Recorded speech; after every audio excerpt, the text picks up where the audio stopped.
Stop. Twee, wacht. Kijk, goed.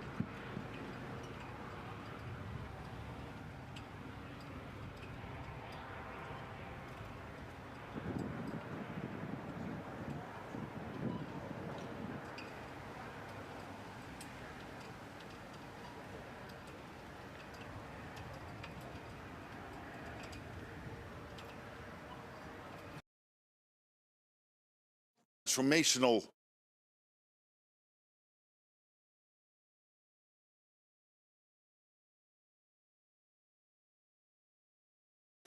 to indeed, given our long-term threat of Russia, but also the massive build-up of the military in China and the fact that North Korea, China, Iran are supporting the war effort in Ukraine.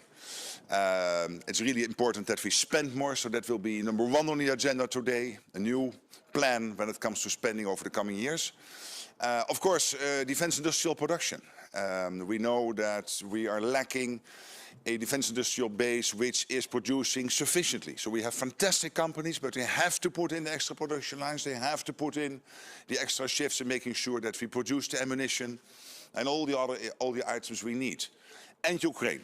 We will big at the summit today, will be discussed making sure that Ukraine over the coming years will continue to count on the support of NATO countries to keep them in the fight, but also make sure that we can bring Ukraine to a durable and lasting peace.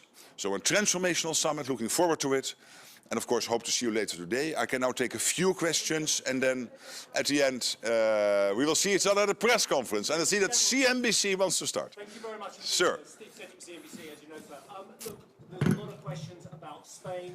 There's a lot of questions about nations that do not feel they have the money in their budget to get to 2%, let alone 3.5%, let alone 5% in total as well. Do you fear that Spain could scupper this meeting and actually, sir, despite all your huge diplomatic efforts, incur the ire, the wrath of the United States?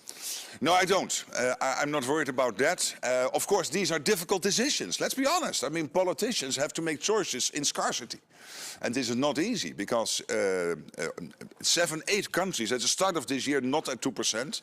They will now reach the 2% this year. Many of those countries said we will do it somewhere in the 2030s. They've now committed to do it this year. And already we added in an aggregate of $1 trillion since 2016, since Trump 45 started his first presidency. But today, and this is the third stage, we will add trillions extra with this new plan. But of course, you're right. The countries have to find the money. It's not easy. These are political decisions. I totally recognize that. But at the same time, there is absolute conviction with my colleagues at the table that given the threat from the Russians, given the international security situation, there is no alternative. We've got to do this, really. Mr. Rutte, why won't Mr. Trump back Article 5? For me, there is absolute clarity that the United States is totally committed to NATO, totally committed to Article 5, and yes, there is also an expectation, which will be fulfilled today, that the Canadians and the Europeans will speed up their spending, making sure that we not only are able to defend ourselves against the Russians and others, but also to equalize, and this is fair, that we spend the same as the US is spending. Sir, yes.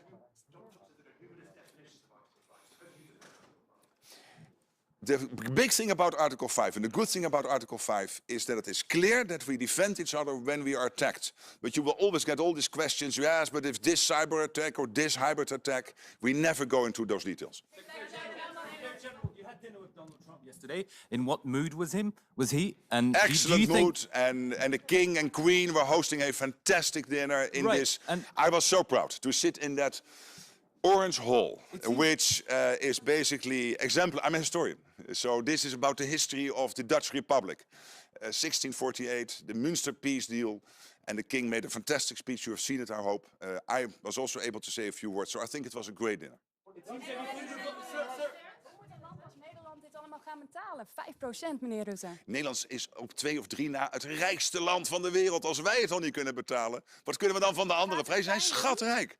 Dankzij verstandig beleid over de laatste jaren. Gaat het pijn doen, meneer Rutte? Staat de NAVO er onder Trump beter voor dan onder Biden? Ik denk dat de NAVO na vandaag er sterker voor staat dan ooit sinds de val van de Berlijnse muur. Meneer Rutte, heeft u nog meer persoonlijke Oh, spannend. We gaan het kijken. Maar ik heb er geen bezwaar tegen. Maar heeft u er wel internationaal ook kritiek op gekregen? Nee. Want het is toch een beetje schaamteloos. U zei van, nou, de Europese landen die hebben die NAVO-norm mooi dankzij u gehaald. Ja, is toch waar? Wat de Europese landen zoals Spanje die zegt... Hey, but listen, it's totally true. Would you really think that the 7 or 8 countries, not at 2%, at the beginning of this year, would have reached the 2% if Trump would not have been elected president of the United States? Do you really think that, of course, there is a threat from the Russians, China, etc., but that it would be doable to reach this commitment of 5% today?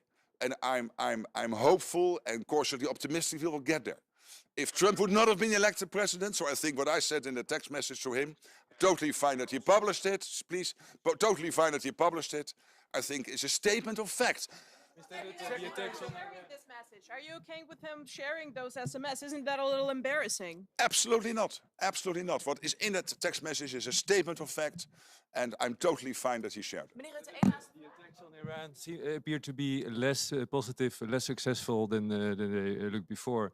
Do you reconsider your congratulations? No, not at all. And the 14 huge bombs dropped on the nuclear facility of Iran, I think this was crucial to really do everything possible to take out the nuclear capability of the Iranians, which NATO has always said Iran should not get its hands on. And therefore this decisive action by the United States was so important. Secretary General, yesterday you told allies to stop worrying about the United States. Yes. But how can the allies stop worrying when Trump keeps relativizing Article 5 again and again? I would think, look what the United States is doing, what Donald Trump is doing. They are spending almost $1 trillion on defense. They are by far the biggest contributor to NATO. They are delivering all the key enablers for NATO, also here in Europe.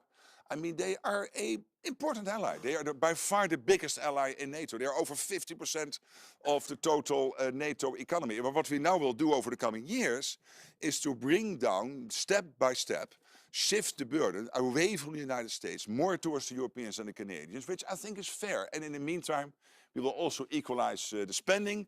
I think we now have to go because colleagues of mine, leaders of and presidents, I'm not a leader or a president, I'm only a Secretary General, but still former colleagues of mine will enter this building and want to speak to you. But I thought the children were here. They are there. Yes, please, you ask the last question.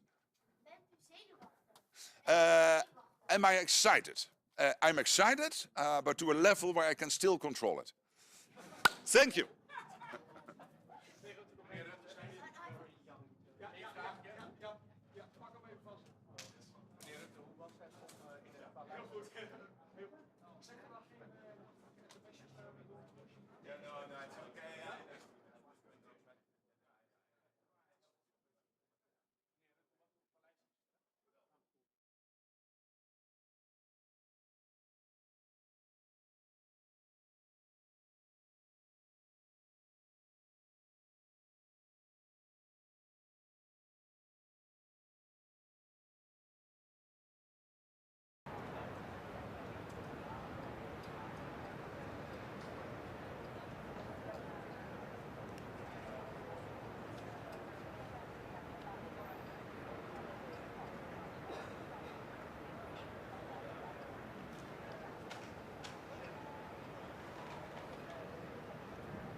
Stop.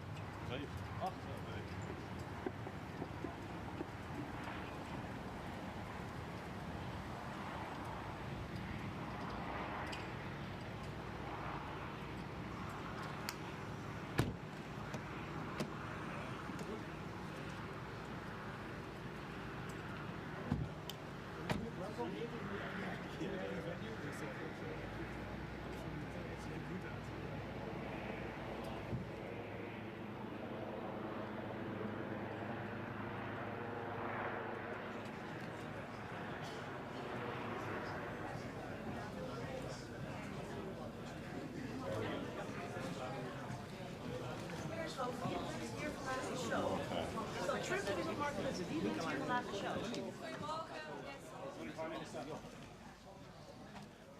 Good morning. I hope you all sleep well. Het was een prima diner. But let me first say something in English. We are this day. I hope it will be an historic day for the reinforcement of our alliance, and that we are going to work very good in our alliance on strengthening our deterrence and our defense. I think it's absolutely necessary, and to make sure that we share the burden more financially, but also in our military tasking. As the Netherlands is concerned, we want to achieve two things today. Unity on the decision for the 3.5% and 1.5%, and at the same time make sure that we really ramp up also our defense industry, so that we're capable to strengthen our defense in itself. And that behind the backdrop of what's happening in Europe with the Russian aggression war going on in Ukraine. And at the same time, I want to say that I'm proud that the NATO summit is in The Hague, and that all the people living in The Hague, they share the burden also a little bit. And I'm very proud of everybody, the police, the military, all the volunteers and professionals that are working to make this day quite a success. Thank you. So do you fear that unity that you crave, that you said is absolutely pivotal, can happen at this meeting, given the fact that we already know that your friend Pedro Sanchez of Spain actually has said that Spain cannot get to those levels? Do you think that unity will happen today? Yeah, I'm absolutely sure. Because what you agree on is that we need the capabilities. As Spain said, they think they can manage it with another amount of financing. We think we need the 3.5% and 1.5%. So I think we still share we will deliver unity today. Absolutely. How confident are you that all the allies will actually be able to implement the 5% by 2035? I think we can. It's still a long time. I mean, it's in relation to our security, 10 years is quite a long time. So I think we should all step up our defense spending, and we should reach the 3.5% and 1.5%. But what's important is that the defense spending is related to the capabilities we defined we need to make sure we get our deterrence and our defense in the right position. I will switch to Dutch. Ja, dat is moeilijk te zeggen. Er zijn verschillende opties om de uitgaven te doen, maar ook aan te kijken op welke manier je het uiteindelijk financiert. En wat we als kabinet hebben gezegd en ook in het parlement hebben gezegd en ook daar met elkaar hebben afgesproken, is dat elke keer jaar op jaar wordt bekeken hoe we de stapjes kunnen zetten naar de 3,5% en 1,5%. Meneer Schoof. Dit zijn miljarden. Maar nogmaals, er zijn verschillende opties, zowel aan de uitgavenkant als aan de financieringskant, en die moeten elke keer worden afgewogen. Meneer Schoof, waar moet de Nederlandse belastingbetaler betalen voor de veiligheid van Spanje als de Spaanse belastingbetaler niet gaat betalen voor onze veiligheid? Uiteindelijk betalen we denk ik allemaal voor onze gezamenlijke veiligheid in Europa. En het is niet zo dat het ene land meer gaat betalen dan het andere land. Er zijn capabilities gedefinieerd, die moeten we realiseren. Daar hangt een prijskaartje aan. Als dan een land op dit moment denkt dat ze dat met een ander prijskaartje doen, dan kan je nog steeds zeggen dat je unity hebt over datgene wat je wil bereiken. En dan zal de tijd leren wie er uiteindelijk gelijk heeft. Maar wij denken dat de 3,5% en 1,5% nodig zijn om dit te bereiken. Is 2035 niet te laag? Baltische staten zullen misschien zeggen dat is na de oorlog. Ik zei eerder al dat 2035 is 10 jaar vanaf nu gerekend. Dat is best een lange tijd, waar we het ook hebben nu over onze veiligheid. Maar er is ook steeds sprake van een periode. Nu is onze afschrikking nog steeds op orde. Maar waar we ons zorgen over maken is de geweldige opbouw van de Russische militaire capaciteit. Zowel aan zeg maar de hoogte van de Oekraïne, maar ook überhaupt langs de hele oostgrens. Ze spenderen onvoorstelbaar veel geld op de militaire industrie. En dat betekent dat we de komende jaren echt moeten zeg maar bijfinancieren, zou je bijna moeten zeggen, om te zorgen dat we onze afschrikking en onze defensie op orde houden.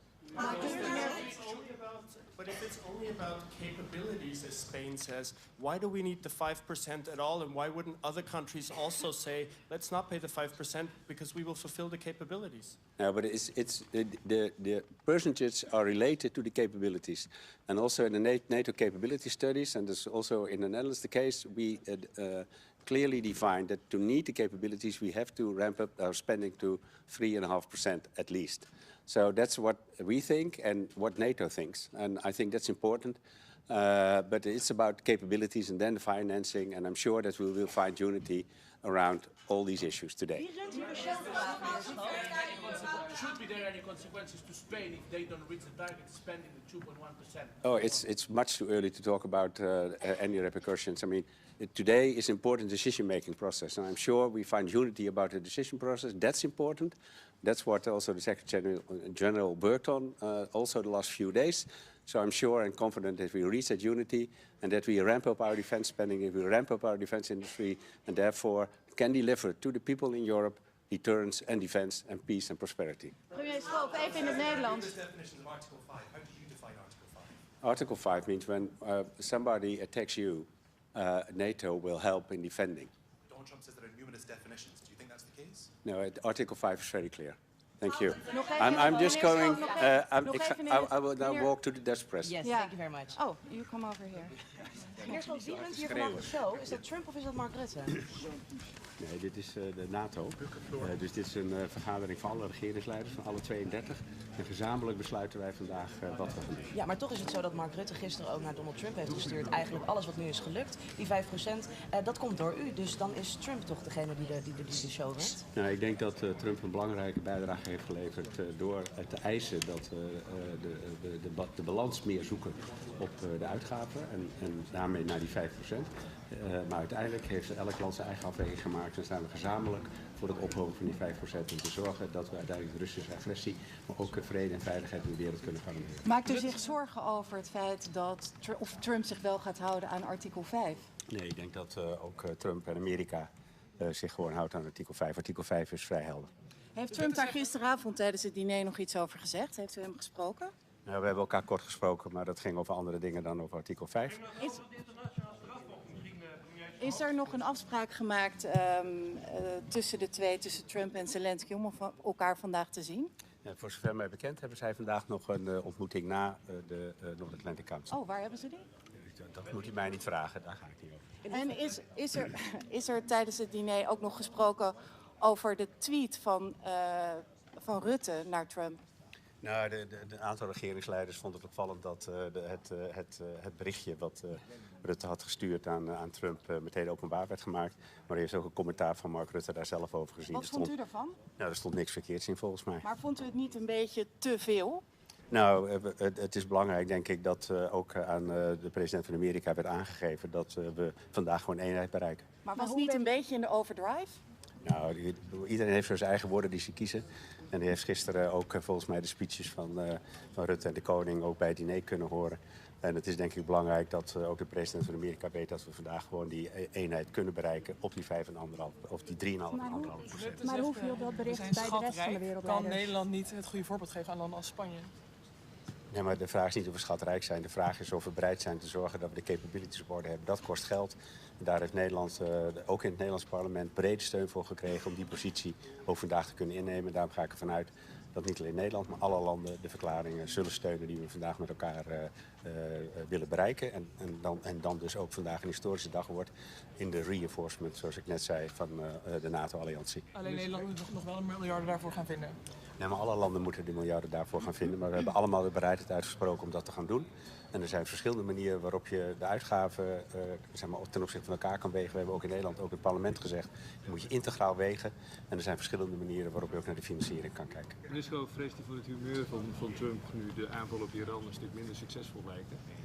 Nou, ik vond hem gisteren buitengewoon zeg maar, relaxed en goed gehumeurd. Dus ik ga ervan uit dat hij, als hij goed geslapen heeft op het paleis en het ontbijt goed is geweest, dat hij ook op de North Atlantic Council met een goed humeur aanschuift. Vindt u ook nu dat er wel heel veel aandacht is voor Trump hier? We hebben het zelfs over hoe hij slaapt.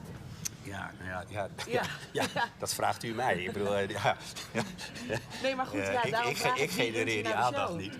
Dus de secretaris-generaal van de NATO, Mark Rutte, is voorzitter van de vergadering. En dat is ook maar voorzitter is wel iets anders dan de baas. Nee, maar hij is de voorzitter van de vergadering, dus hij zorgt dat we dit allemaal in goede banen leiden. Dus toch nog even over Trump. Hij postte natuurlijk een berichtje op social media gisteren over Sanchez opnieuw. Hoe moet dat nou straks gaan met die ontmoeting tussen Trump en Sanchez? Heeft u daar een beetje buikpijn van? Nee, ik denk dat we vandaag unity bereiken, omdat we uiteindelijk ook Spanje zich bereid heeft verklaard de verklaring vandaag gewoon te ondertekenen. Maar we hebben Trump eerder bezig gezien in de zaal met andere wereldleiders om zich heen. Het kan toch voor een verrassing gaan zorgen. Zeker, maar laten we er nou vanuit gaan dat het nou vandaag net allemaal iets anders gaat. Maar we gaan het allemaal zo meteen zien.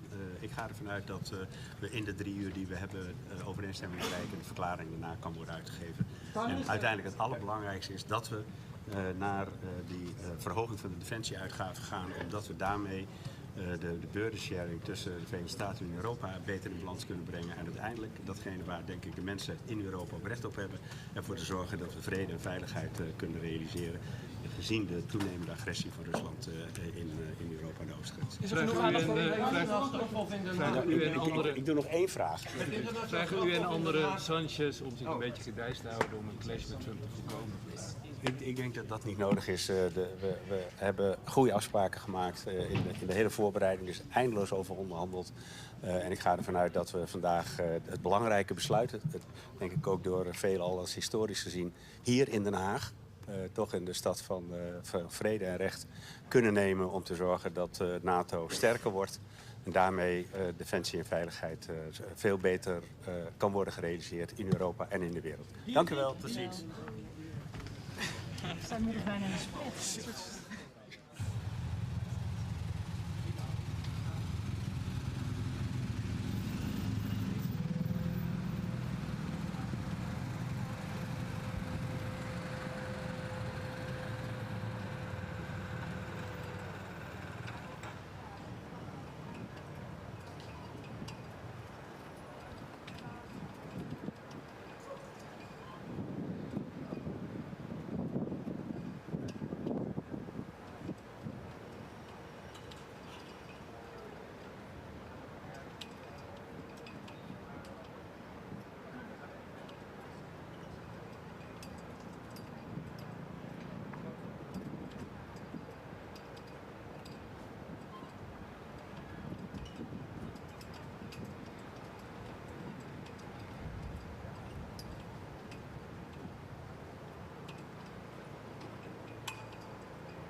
Up.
So good morning. We've had a very successful summit so far, and the main messages are that we are now ramping up, and the alliance is the strongest it's ever been, and it will become stronger by the day. At the same time, our support for Ukraine is steadfast, and we want a ceasefire now. It's only Putin who hasn't been willing to ceasefire, and now is the time to push him for that. And our strategy is threefold. First of all, obviously ramping up our own defense and deterrence for the security of the free world. Second, putting pressure on Russia. And here we need to work as individual countries, as the European Union, United States. We are hoping for the sanctions package, which is in the Senate, to go forward, hopefully next week. And third, of course, keep on aiding Ukraine, who is fighting for each and every one of us. So thank you so much. Looking forward to a fruitful day today. Minister, do you feel that actually unity is going to be hard to achieve today, and actually the United States is going to be incredibly upset at the behaviour of some nations which are struggling to get to 2%, let alone even promising to get to 3.5%? Well, first of all, it has to be said that unity at a lower level is much worse than discussions at a much higher level where we are now. I sense a very strong unity around the fact that we are going to reach 5% of defense spending. We are going to build a strong defense industry which covers the entire alliance with no room for protectionism of individual countries. And at the same time, of course, each country has their own concerns on how to reach the targets, but we will be easily fitting those in. And what has to be noted, again, we are in a such much stronger situation now than we've ever been before. Minister, how concerned are you about the somehow unpredictable definition of Article 5 by President Trump? Well, you see, Article 5 is quite clearly spelled out in the Washington Treaty, and that is something that NATO relies on. And I am so certain that President Trump is also 100% behind it. At the same time, once Article 5 is activated, like we saw, the only time it has been activated for the help of the United States, it is, of course, political decisions by all the allies on how they want to contribute. And now, let's get the facts straight. We are so much stronger now with the capabilities we have today, the capabilities we are going to have tomorrow, that if such a situation would ever occur, we would be so much stronger together than ever before. And at the same time, of course, we are doing this to deter from war. So that's what we are working on.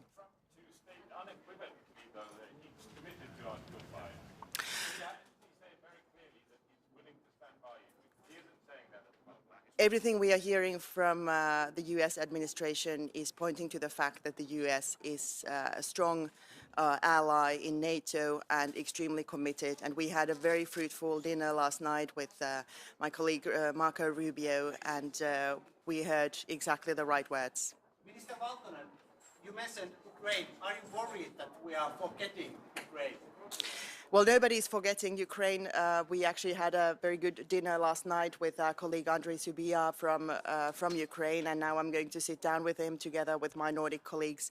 And there's steadfast commitment to further strengthening Ukraine in its defense for its freedom, liberty, and the democratic values which it stands for. Minister, do you believe that Donald Trump will defend every single ally, regardless of what they're spending on defense? Or do you think he's going to attach his ability to defend countries on whether they're meeting the new NATO spending target? Everything we hear from the United States is that they are extremely committed, and there is no doubt whatsoever. At the same time, Europe is ramping up now massively, so the alliance is so much stronger than it's ever been. Thank you so very much.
if Germany can up its defence, can't the Spanish? Pardon? So if Germany can up their defence to reinvigorate the Bundeswehr, why can't the Spanish? I don't know, but I think they will. But do you think the Spanish will get anywhere near 3.5%? I'm convinced. My colleague Margarita. Convinced there'll be unity today, sir? Yes, I am, absolutely.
Good morning to everybody. It's a historic day. And I would like to make 3 points. The first one is about defense expenditure. It's a historic moment that we will be ramping up defense expenditure to 5%. I strongly, and Estonia strongly supports it. That means a message from NATO is coming that NATO is much stronger, more lethal. Estonia's defense expenditure next year will be already 5.4% of GDP, so that is also a message to our allies and our friends that NATO is strong and members are strong. Second message is that we need to ramp up our defense capabilities and defense industry, because if you look at the performance, Russia in 3 months is producing the ammunition that NATO members are producing per year. So that means that we need to ramp up our defense expenditure and industry. That means also the boost for economy. And third one is probably with the most importance is that we should be behind Ukraine all the way. Ukraine belongs to NATO, to Europe, that's understandable, and all the guarantees coming from the NATO are probably the best guarantees for Ukraine to have this support and security in the future, and just and lasting peace. So this is a historic day, and thank you. Yeah. Actually, Mr. Zelensky is right, and that there will be an attack on a NATO country within 5 years, and if there is, that actually Estonia, Lithuania and Latvia are the key targets potentially for Putin's aggression. We know our neighbor, to be honest. We know Putin. And until Putin changes his goals, probably Russia is an acute threat to all the NATO countries, all the NATO members, European members, Union members, to be honest. And I would say that we should not be afraid, but we should be prepared. And to be honest, it's our neighbors Finns' motto, but we shall be prepared. And investing in defense probably helps to be prepared, not afraid. So we are assisting Ukraine.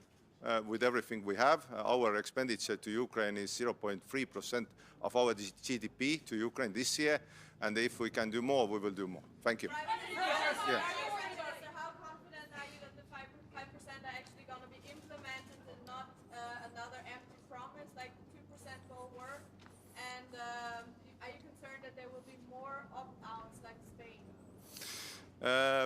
I'm quite sure that it will be implemented because how the world is today, because Russia has shown what it is. Estonia has known for a long time, Baltics, Nordics have known for a long time what Russia is. And nobody believed. They were thought as very friendly guys who like to drink tea and love children, but right now they are occupying Ukraine, killing innocent people.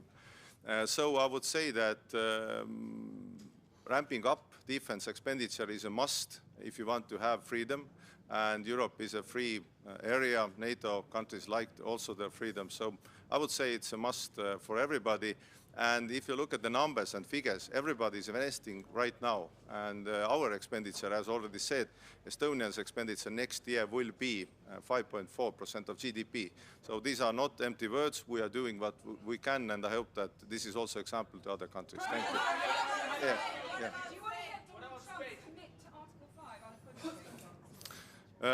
Absolutely, but I would say that for me Article 5 is absolutely working, and I would say that every time also the states needs our allies and our assistance, we will be there. Thank you.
Minister.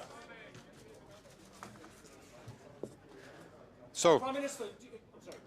this is the length of this meeting is really not indicative of the historic dimension. I think, you know, we are connecting the dots now in NATO by getting the resources necessary to deliver on the capabilities. That's the important part. And from the Norwegian side, we will talk about the Arctic, the high north. NATO needs to be present there. That's where we are eyes and ears of NATO next to neighbor Russia. And we need to be talking about our common effort to support Ukraine. That is not really agenda point here, but we need to do it when we are together around the table. Prime Minister, huge commitment from the northern NATO members, huge commitment from Norway, Finland, Sweden, the Baltics, the Poles as well.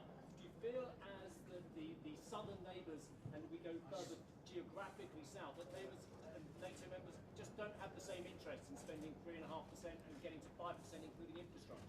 Well, I mean, this declaration is historic. We are 32 allies supporting that ambition, which is huge. I mean, remember, we have been struggling to get above 2%, and now we said 3.5%, which is necessary in order to reach our capabilities. And I just take it that, you know, we're going to do that together. A crucial decision when it comes we are to all behind that declaration. Norway deploys soldiers to Finnish Lapland, to FLF force. What you can tell about that? Well, Finland is our closest neighbor and friend, now NATO ally, and we work very closely together on Finnish dimension, which is along land border. Norwegian dimension is along sea border. And that's what the Northern Nordic is all about. It's about understanding each other's situation and supporting security from the collective perspective. Prime Minister, Prime Minister. Get in the way of the 5% target that is actually implemented. Please, once more. What could actually get in the way of implementing the 5% target? Well, I think, you know, the important part now is the percentage is set. But it's only important if we're able to have that translated into the capabilities. So we have to invest in the right equipment that goes together. If we all do the same thing just because we want to be similar, that is not delivering. So we have NATO plans, which we have agreed in Vilnius and in Washington. We have a new command structure we need to get working. So we really have to be investing in the right capabilities in the right sequence. What about Spain, who say that they can do it less? But why won't Donald Trump say publicly? Well, I think we have 3.5 plus 1.5. The 1.5 is a kind of a new dimension, but I can tell you there's a lot we need to do in order to support our defense. I mean, from a Norwegian perspective, we have infrastructure, we have ports, we have defense against cyber, a lot of enabling capacities in society that we have to support. Prime Minister, it seems everybody here is flattering Donald Trump and tempering him. Is this the best strategy to deal with Donald Trump? I think we have to deal man to man, woman to woman, woman to man. We have to be allies. But everything revolves around his ego. You know, we deal with our allies as close friends and partners, and that goes for all. Prime Minister, Thank you. Are you worried about Mr. Trump's somewhat ambiguous comments on Article 5? Do you think it's still working? I take it the US is 100% behind NATO obligations and Article 5. Thank you.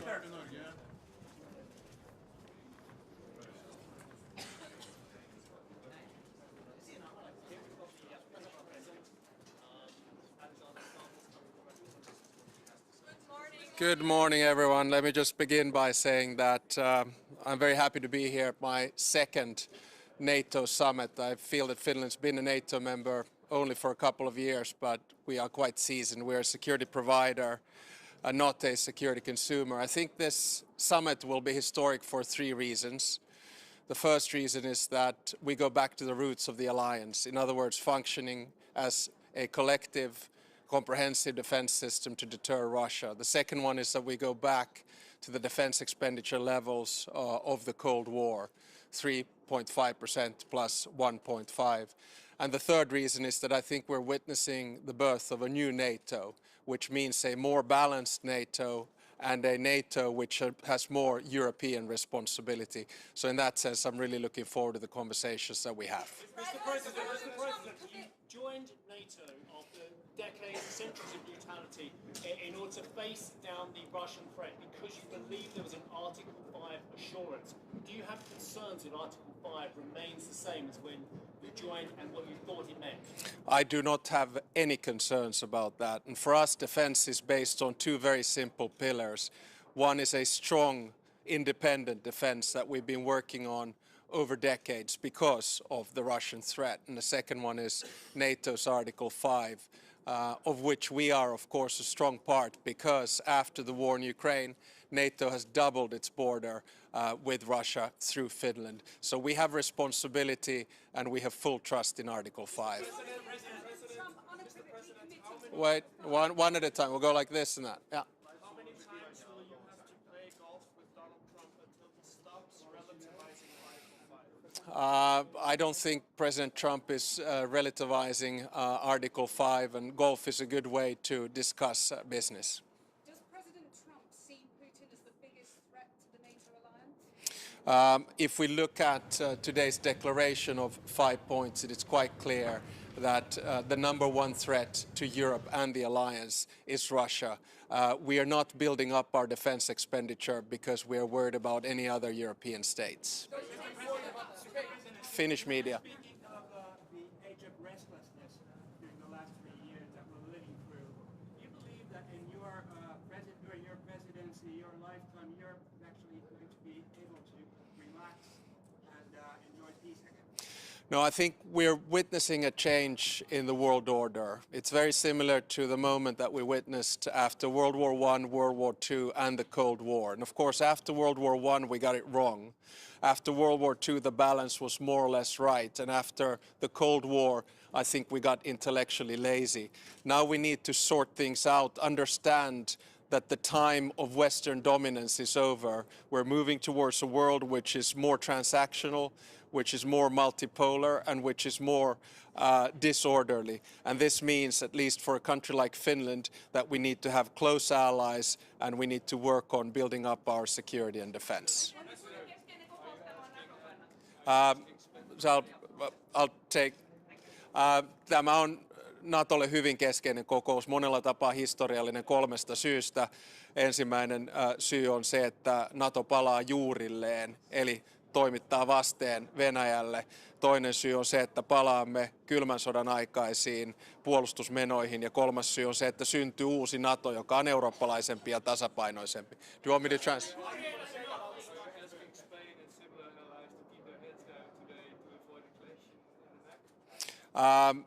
I don't think we're going to see a clash. I mean, I've seen the order of dialogue coming up, and I'm very confident that we'll get through this. Remember, this is a big win, I think, for both President Trump, and I think it's also a big win for Europe. But I'm actually taking his space. Thank you very much.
without that. So I have to fully disagree. Yes.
Morgen.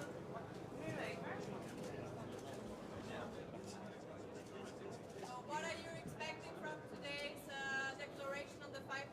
Will there be more opt-outs also from Belgium, from the Spanish model? I would like to underline that there are no opt-outs whatsoever. Everybody accepts the same text. It's a matter of interpretation.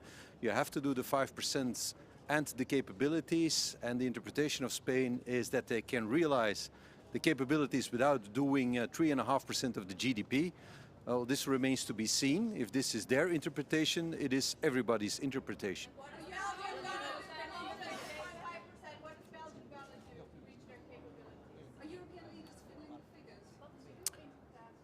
We're not fiddling the figures. I think 3.5% in 10 years' time is a realistic objective. It won't be easy to get there, but it is what NATO has decided as necessary to be ready for the threat that comes from Russia on the one side, and the other side there's also the burden shift, the reality that the United States is focusing on the Indo-Pacific theater, and that we as Europeans should take care of ourselves.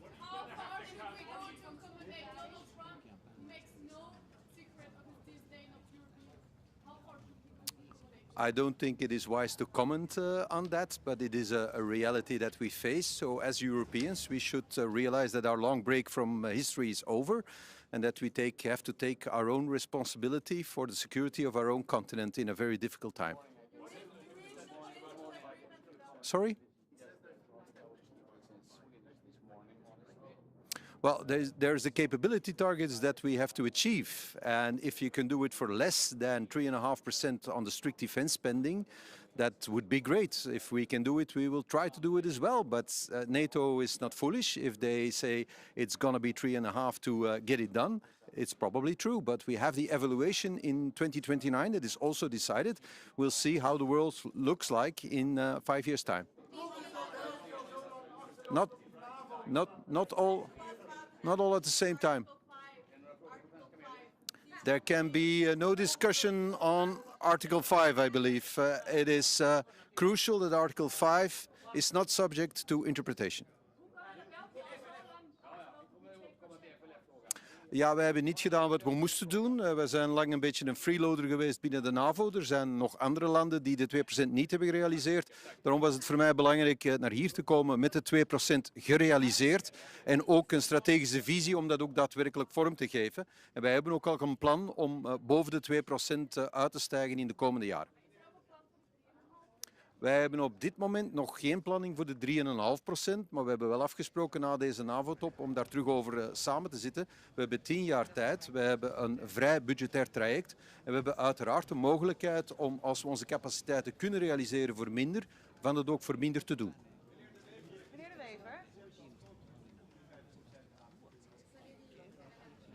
Wel, dat is een vraag die vele regeringsleiders zich op dit moment stellen. Wij hebben tijdens de Koude Oorlog altijd dit soort cijfers gerealiseerd, maar we zijn dat al tientallen jaren niet meer gewoon.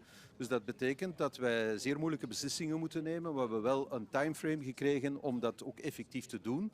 En ik hoop dat ons dat zal lukken. Wel, er is voorzien in die 1,5% dat daar natuurlijk alle mogelijke weerbaarheidsuitgaven ook in rekening kunnen worden genomen, ook voor infrastructuur. Dat is natuurlijk een heel breed palet en ik denk, en het is ook mogelijk dat ook andere entiteiten, niet alleen de lidstaten, maar ook de deelstaten eraan kunnen bijdragen, inderdaad.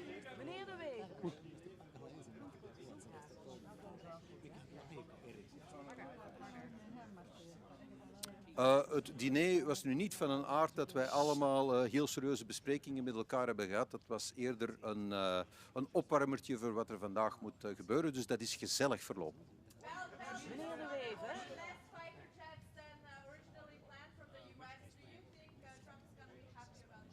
You have a loud voice, which is very handy if you're talking all at the same time. The fighter jets haven't been decided yet. We know that in the capabilities that Belgium is obligated to achieve, there is aerial defense, and we will achieve that capability. We just haven't decided yet on how we're going to do it, but certainly on the if we're going to do it, there's a decision.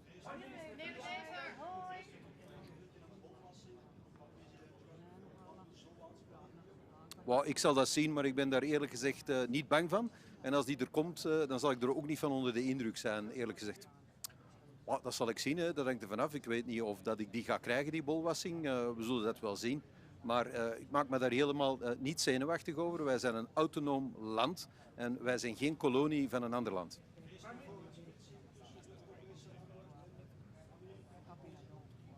Ik denk dat eenheid uitstralen voor deze top heel belangrijk is. En dus ik denk dat we allemaal op onze woorden moeten letten. Want wij staan onder dreiging van opkomende machten enerzijds, Indo-Pacific, maar anderzijds ook het imperialisme van Rusland, het gewapend imperialisme. Het is dus niet het moment om vechtend over de straat te rollen. Dus ik denk dat we op onze lip moeten bijten. Maar we moeten ons als Europeanen de komende 10 jaar wel realiseren dat we onze eigen strategische autonomie moeten uitbouwen en dat we dus capabilities moeten realiseren die we vandaag nog niet hebben. Anders zullen wij het geopolitieke spel moeten blijven ondergaan in plaats van spelen. Well, I understand, of course, the budgetary problems that my Spanish colleague has because I have exactly the same problems. We're almost in the same situation.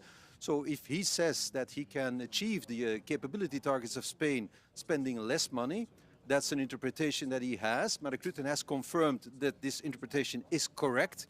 And if he can do so, that would be great. And of course, if he can do so, others can do so as well. And we will certainly also try to achieve our capability targets. And if possible, spend less than 3.5% of our GDP. Okay? We accept the same text for the 32 NATO members. It's important to stress upon that. There is no opt-out. There are no special treatments for any member state. It is the same text. And if the interpretation of Spain is correct, anybody can interpret the text in the same way. Okay?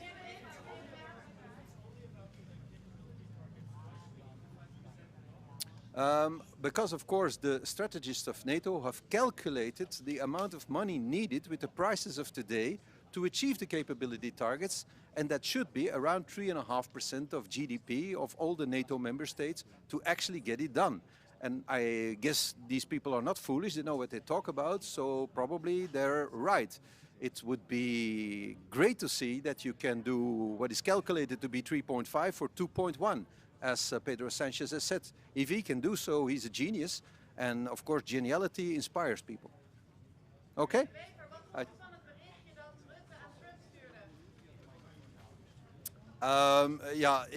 U weet dat ik met een Nederlandse vrouw getrouwd ben en dat ik dus heel erg houd van dit land. Dus voor mij was het heel bijzonder en een beetje thuiskomen. Dankjewel. Ik denk dat Mark Rutte een moeilijke job heeft om iedereen in deze alliantie tevreden te houden. En dat hij veel moeite doet om zich van die taak te kwijten. Maar was het niet een beetje over de top? Hij doet veel moeite om zich van die taak te kwijten. Meneer De Wever, uw eigen parlement noemde de NAVO-verhoging compleet crazy. Hoe staat u er nu in? Ja, 5% van ons bbp uitgeven aan defensie, dat is nu niet direct iets waar je vrolijk van wordt. Maar als dat noodzakelijk is, dan zullen wij zien wat we kunnen doen. We hebben een langere tijdsperiode gekregen, flexibiliteit in het parcours en evaluatie in 29. Dat is wat we vroegen en dat is wat we gekregen hebben. Wie runt vandaag de show eigenlijk? Is dat Mark Rutte of is dat Trump? Hoe zegt u? Wie runt vandaag de show? Wie is hier eigenlijk de baas? Mark Rutte is de secretaris-generaal van de NAVO. Hij runt de show. De grootste lidstaat en de grootste spender in defensie, dat is uiteraard de Verenigde Staten. Daar zijn we ons van bewust. En als wij als Europeanen meer gelijke tred willen houden, dan zullen we meer moeten uitgeven. Niet om plezier te doen aan meneer Trump, maar om op gelijke hoogte te komen en ons eigen continent te kunnen verdedigen. Dank je wel, Ed.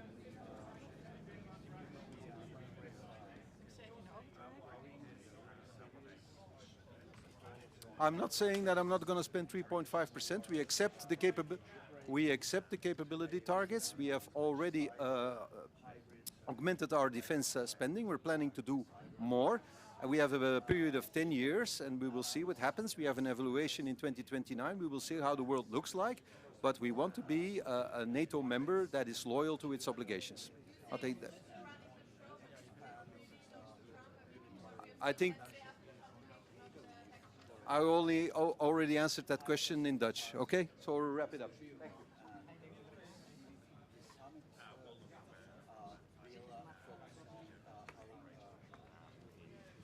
His custodianship of NATO. He had big shoes to fill, but I think he's doing a really good job in what is his first year. Thank you.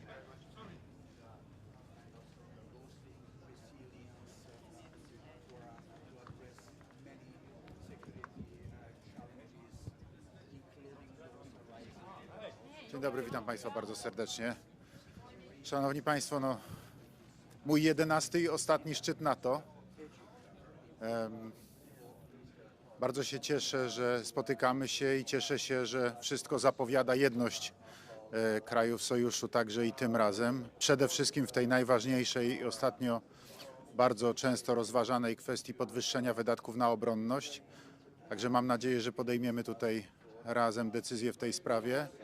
Jak również i w innych kwestiach, które są dla nas bardzo ważne, jeżeli chodzi o budowanie przede wszystkim bezpieczeństwa wschodniej flanki NATO. Z naszego polskiego punktu widzenia to jest fundamentalnie ważna sprawa. Mówię tutaj o wypełnieniu planów obronnych, którego przyspieszenie jest konieczne. Mówię także o organizacji brygadowych grup bojowych, które także są decyzją jednego ze szczytów NATO, które były wcześniej. Natomiast dzisiaj rzeczywiście najważniejsza jest sprawa wydatków na obronność. To po pierwsze, tak jak mówię, mam nadzieję, że będziemy mieli jedność. Wszystko zapowiada, że tak. Natomiast druga kwestia dla nas bardzo ważna w Polsce to przedłużenie rurociągów prowadzących paliwo, strategicznych rurociągów NATO prowadzących paliwo, które dzisiaj kończą się w Europie Zachodniej, przedłużenie ich na wschodnią flankę NATO, bo to jest w tej chwili bardzo istotne do tego, żeby rzeczywiście zapewnić obronę. Oczywiście będziemy dyskutowali też o innych kwestiach, będziemy dyskutowali też o rozwoju przemysłów obronnych, co jak Państwo wiecie doskonale jest w tej chwili niezbędne. To pokazała zresztą też i rosyjska agresja na Ukrainę. Skala, w jakiej potrzebne jest uzbrojenie, a przede wszystkim amunicja. Więc to będą te wszystkie tematy, które dzisiaj będziemy omawiali. No oczywiście na pewno będzie poruszona będzie poruszona też kwestia dalszej pomocy dla Ukrainy, no i problem konfliktu bliskowschodniego też pewnie będzie poruszany na tym szczycie, chociaż wcześniej, jak wiadomo, nie był przewidywany w harmonogramie prac, no ale to jest sprawa względnie nowa i pewnie będzie poruszona.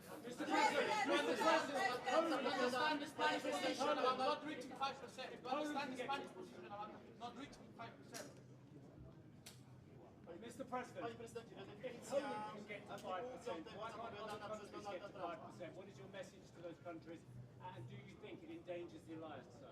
Could you repeat the question? Yes, sir.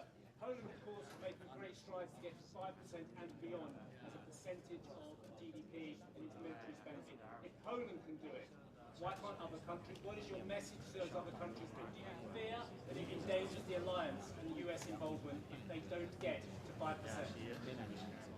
Precisely, I was the first leader who put this topic on the table.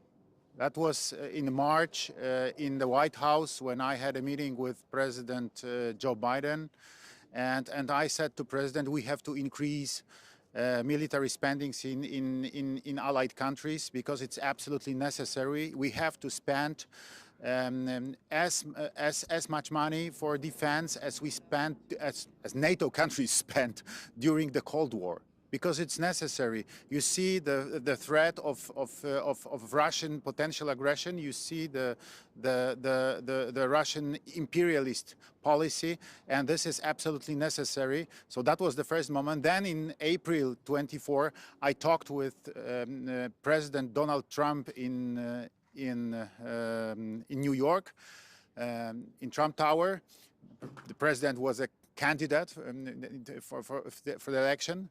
And I always repeated to him I'd also repeated to him that we should increase the military spendings. And I sent a letter to the Mark Rutte as a new Secretary General of NATO in March this year. Yes, that this topic should be one of the elements of the schedule of this NATO summit. So you see the discussion.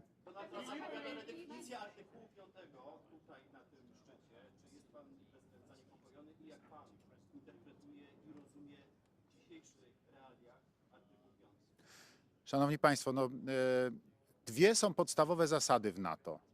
Jedność, bo ona jest konieczna do tego, żeby podjąć jakąkolwiek decyzję. Jeżeli podejmiemy decyzję o 5%, to nie ma dyskusji pod tytułem, czy ktoś wydaje, czy ktoś nie wydaje. Wszyscy mają obowiązek wydawać. Artykuł 5 jest jasny i wyraźny i oznacza kolektywną obronę. I nie ma tutaj żadnej dyskusji wokół tego artykułu.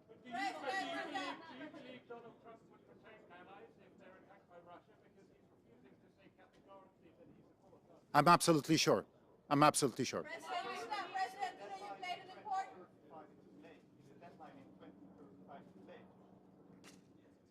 You know, it's difficult to say. Of course, I prefer to have it much earlier, yes, in 2030. But, you know, this is policy.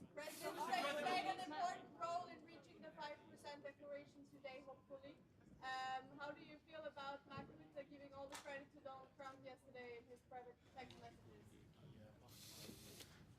You know, the position of the President of the United States is the strongest in the alliance. So I understand that without the support of and without the leadership of Donald Trump, it would be impossible.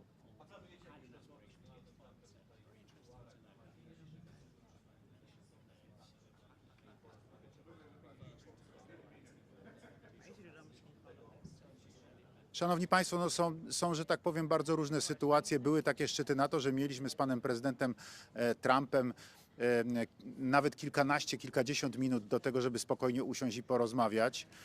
W bardzo, bym powiedział, wręcz takich prywatnych warunkach. Trudno jest mi dzisiaj powiedzieć. Na pewno będziemy mieli jakieś interakcje, no bo będziemy razem na sali, będziemy na pewno rozmawiali w trakcie szczytu.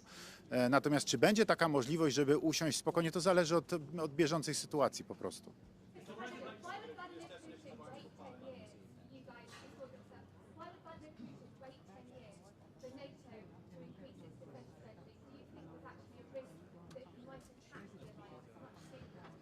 You know, I think that Russia is exhausted because of their aggression against Ukraine after this more than 3 years of aggression. Yes, and I don't expect that Russia is ready to attack other country now, but in the future, this is real risk. So we have to prepare ourselves. We have to increase our defense, our spendings on defense, because it's absolutely necessary for our security and for a future. Mr. President, do you believe that you, Thank you. Polish leadership will be committed?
Prime Minister. Good morning. Let me start by, first of all, as a country at the outer edge of the Eastern Mediterranean, welcome the ceasefire that was brokered by President Trump between Israel and Iran. But at the same time, let me express my firm belief that permanent solutions can only be found through active diplomacy. At the same time, it's important not to forget the other aspects of this regional crisis. It is absolutely necessary that we implement a ceasefire in Gaza, that humanitarian aid flows into Gaza.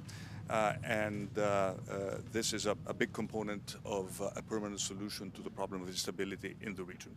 Now, coming to the summit, I think it is very encouraging that we have all agreed to a significant increase in our defense spending. I have been a strong proponent of the need for Europe to step up our military spending and take more ownership over our own collective defense. Greece is a country which is currently spending more than 3% on defense, and we have consistently exceeded the 2% threshold, even during the very difficult times of the economic crisis. So I welcome the decisions taken by the summit. I hope that all member states will do their part, because at the end of the day, this is an alliance which is based on trust and on fair burden sharing. Prime Minister, if Greece can get to commit to 5% spending of military of GDP, why can't the Spanish? We have very similar history, very similar recent history for Greece and Spain. Surely you can put pressure on Mr. Sanchez to agree to a deal. Well, first of all, let me say that, as I told you before, we are currently above 3%. So we have a plan to spend more than 25 billion over the next 12 years. So we will reach the 3.5 plus 1.5% threshold by 2035. But the point of an alliance is to make sure that there is a fair burden sharing, and that there is no sense that certain countries are sort of free riding on the defense commitment of other countries. So I think it is important to understand that these targets, I think, should be binding, and they should be binding for all 32 members of the alliance. Thank you.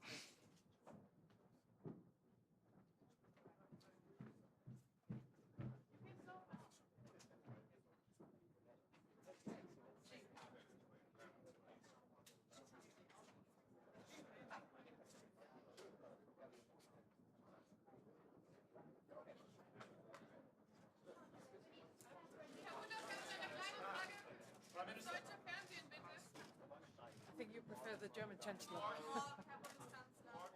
Wir sehen einem historischen NATO-Gipfel entgegen. Ich möchte zunächst einmal dem Generalsekretär Mark Rutte herzlich Dank sagen für die Vorbereitung, die sehr gute Vorbereitung dieses NATO-Gipfels. Wir hatten gestern Abend bereits Gelegenheit, mit den Staats- und Regierungschefs zu einem Abendessen zusammenzukommen und über verschiedene Themen miteinander zu sprechen. Ich gehe davon aus, dass wir heute eine gemeinsame Entscheidung treffen, die NATO in Zukunft mit wesentlich besseren Mitteln auszustatten. Wir werden einen Beschluss fassen, dass die NATO in Zukunft 3,5% und 1,5% zusätzlich für die Infrastruktur zur Verfügung stellt für unsere Streitkräfte. Dies alles wird in großer Übereinstimmung stattfinden, weil wir übereinstimmend feststellen, dass sich die Bedrohungslage geändert hat. Und die Bedrohung heißt insbesondere Russland. Russland bedroht nicht nur die Ukraine, Russland bedroht den gesamten Frieden, die gesamte politische Ordnung unseres Kontinents. Und deswegen will ich herzlich Dank sagen, dass wir in dieser großen Solidarität in der NATO heute zusammenkommen. Ich will ausdrücklich sagen, die Entscheidungen, die wir treffen, treffen wir nicht, um irgendjemandem einen Gefallen zu tun, sondern wir treffen diese Entscheidungen aus eigener Erkenntnis, aus eigener Überzeugung, dass die NATO insgesamt, und dies betrifft vor allem den europäischen Teil der NATO, in den nächsten Jahren mehr tun muss, um die eigene Verteidigungsfähigkeit zu sichern. Und deswegen gehe ich mit großer Zuversicht heute in diese Beratungen und freue mich darauf, die Kolleginnen und Kollegen in der NATO zu treffen. Herzlichen Dank.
Good morning, everybody.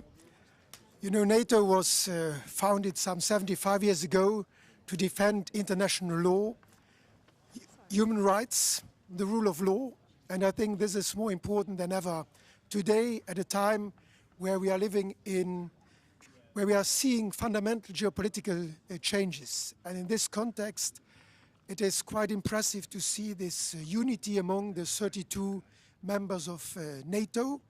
I think Europe needs to be a strong pillar of NATO, and that is why, independent of percentages, it is important that we strengthen our military capacities, but moreover, our general security. That goes cybersecurity, our competence to manage space, satellites, and indeed my country, Luxembourg, has some know-how in that area. So we need to put everything together so that tomorrow NATO will be a strong defense alliance, make sure that we can protect the way of life of our citizens, and to do that together with the United States is of course an asset, because there are many around us who do not like the way of life we have. So I'm happy to be here and to support this common effort for more security. How truly committed is Donald Trump to NATO, you think? The fact that the President of the United States is here today is a strong commitment, I think, to NATO. But he keeps threatening to pull out from his NATO obligations. I'm here to listen to the President of the United States and to all of the other colleagues. Being together is already something important that we witness here today.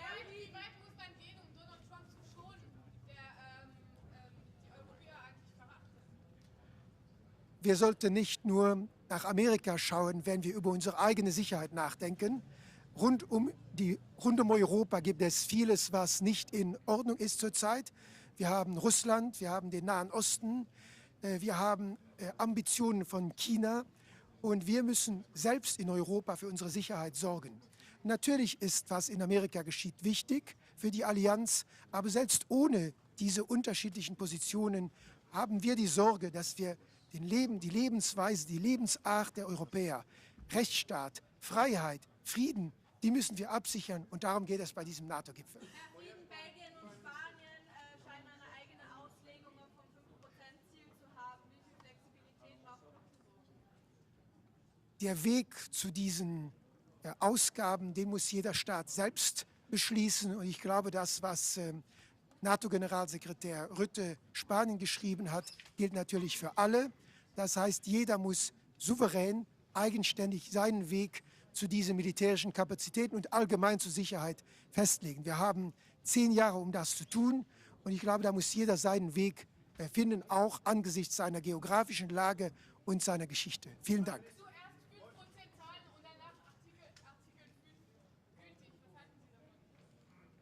Artikel 5 ist ein Grundelement der NATO-Charta seit 1949. Das ist die Ursache, weshalb, glaube ich, viele von uns in NATO-Mitglied sind. Auch mein Land als Gründungsmitglied der NATO. Wir werden geschützt auch von den anderen. Und deshalb ist jeder, der hier etwas dazu beiträgt, ist auch ein Garant für die Freiheit und den Frieden anderer Staaten. Und deshalb gilt Artikel 5, auch Artikel 3. Wir müssen alle etwas dazu beitragen, um Sicherheit, Frieden und Freiheit zu garantieren. Vielen Dank. Prime Minister, Luxembourg's been getting a free pass as well, hasn't it? It hasn't even got to 2% of spending yet, like the Spanish as well. Why hasn't Luxembourg got to 2% spending? And what are the hopes to get to 3.5%, sir? My government has decided to, like some others, to spend 2% by the end of this year. So we are in line with many others, and our goal is to continue to increase our collective effort in the years to come. Thank you. Are you worried about Donald Trump's kind of predictable interpretation of Article 5? Is it valid for the USA? So, I would like to say that after the yesterday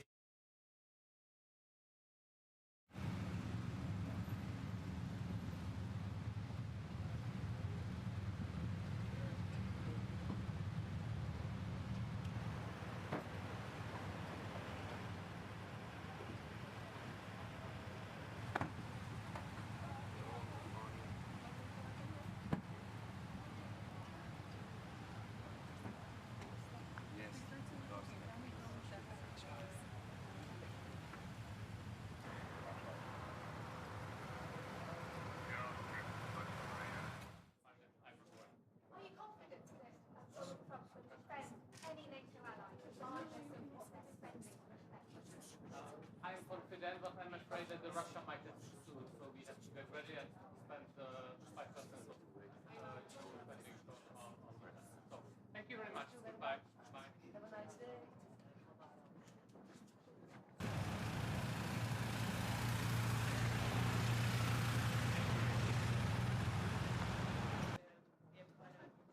Gastar, como disse ontem Marco Rutte, bom dia, na mensagem que trocou com Donald Trump e que tornou pública nas redes sociais.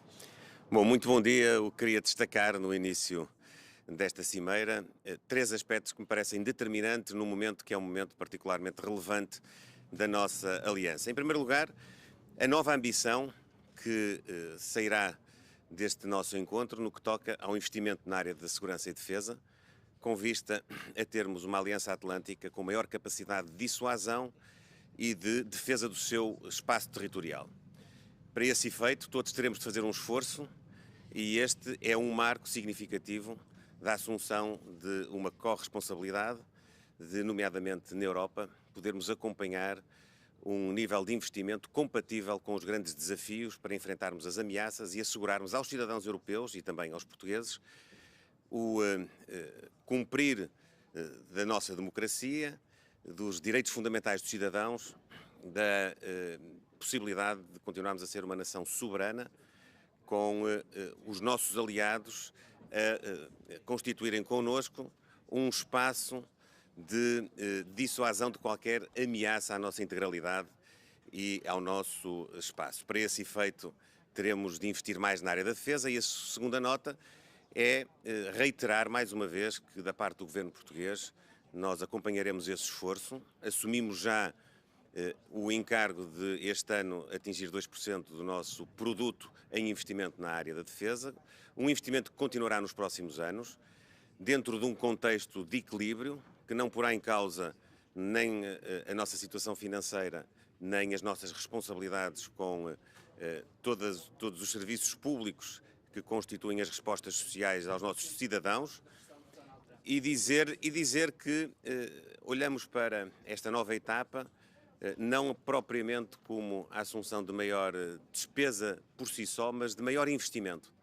Nós não queremos apenas gastar mais dinheiro, nós queremos investir mais na nossa indústria, investir mais na nossa capacidade, poder dinamizar a nossa economia, poder aproveitar os nossos recursos humanos que, do ponto de vista tecnológico, estão num estádio de vanguarda, podermos criar novas oportunidades de emprego e temos a repercussão económica deste investimento. E, em terceiro lugar, também destacar que, mais uma vez, creio que na Aliança Atlântica ficará muito claro o apoio à Ucrânia na procura de uma paz justa e duradoura, uma paz com a Ucrânia e uma paz com a Europa também. Donald Trump fez com que Portugal chegasse aos 2% já este ano e se compromete com os 5%.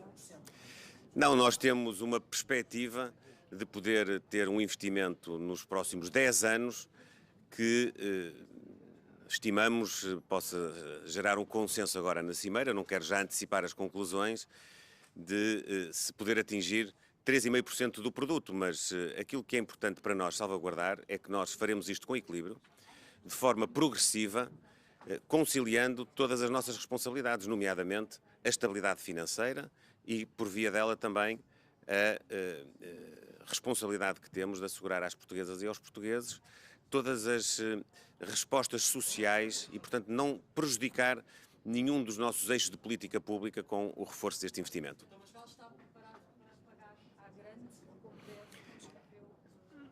Portugal está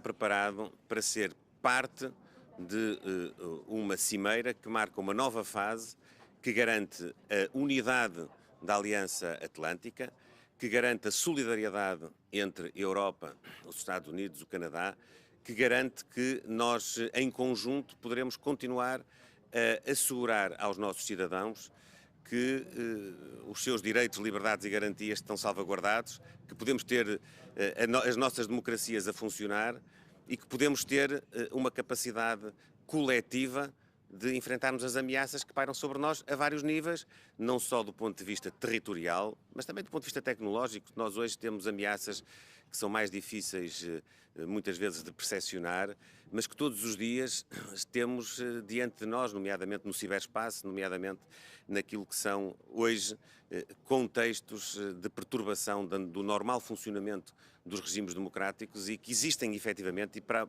enfrentar essas ameaças nós precisamos desta solidariedade. Muito obrigado e bom trabalho. Obrigado.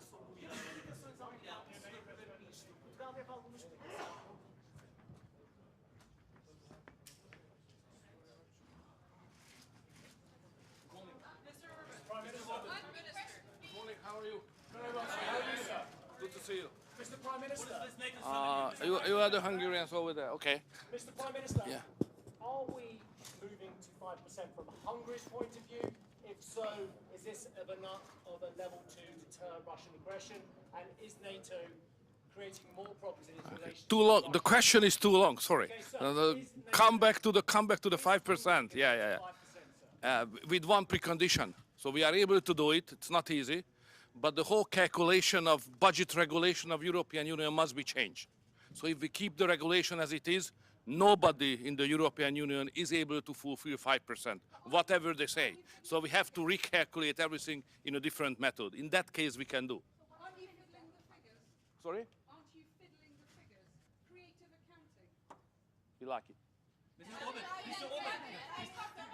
Mr. Orban, isn't it concerning that our global security depends on one man's ego, Donald Trump's?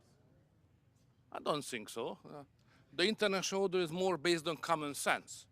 And the President of the United States is a man of the common sense. As you have seen just recently, to manage the conflict between Iran and Israel. So he's the man of common sense. Which means that the new wars getting shorter and the old wars are running out of the fuel, which is the consequence of his activity. Sorry. Is Putin the biggest threat to Europe? Biggest threat to Europe? Losing the competitiveness. That's the real threat, not the real threat is not security-wise, it's economic and losing our competitiveness on the global trade. That's our problem. Do you expect that Russia will be mentioned? Donald Trump's leadership towards NATO. Sorry? What do you think of Donald Trump's leadership? Welcome back. Do you think he deserves as much credit as Mark Rutte gave him in his private text messages yesterday? Styles are different in many countries. Mr. Prime Minister, do you expect Russia to be mentioned? Sorry. Do you expect that Russia will be mentioned as a threat or an adversary in a final statement after this summit? It's always mentioned like that. Do you support it? I think Russia is not strong enough to represent a real threat to us. We are far stronger.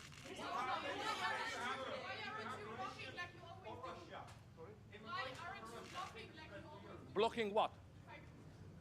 No, we don't block it.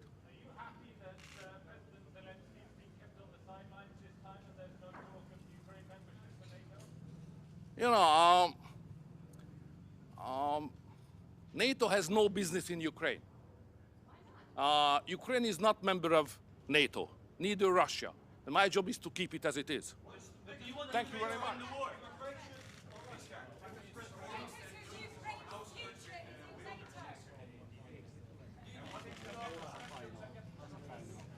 Good morning. It's always good to talk after Victor. First of all, I would like to say that this is a very important meeting, and this is not about the technical details or about the decisions of secondary importance. I think we should choose the motto, make NATO great again. And in the center of this ambition is 5% level of spending. 5% do not deter. The percentages do not fight on the battlefield, but they must be translated into the cash, and the cash should be translated into real capabilities. We have to admit we are lagging behind of Russia. And Russia is producing much more equipment and ammunition as we taken together. So for Baltic countries, for the Lithuania I represent, it's pretty clear that we even don't need the transitional periods. We are ready to do our job right now, 4% this year, And next year we intend to spend 5.25% of our GDP, keeping that level of spending until 2030.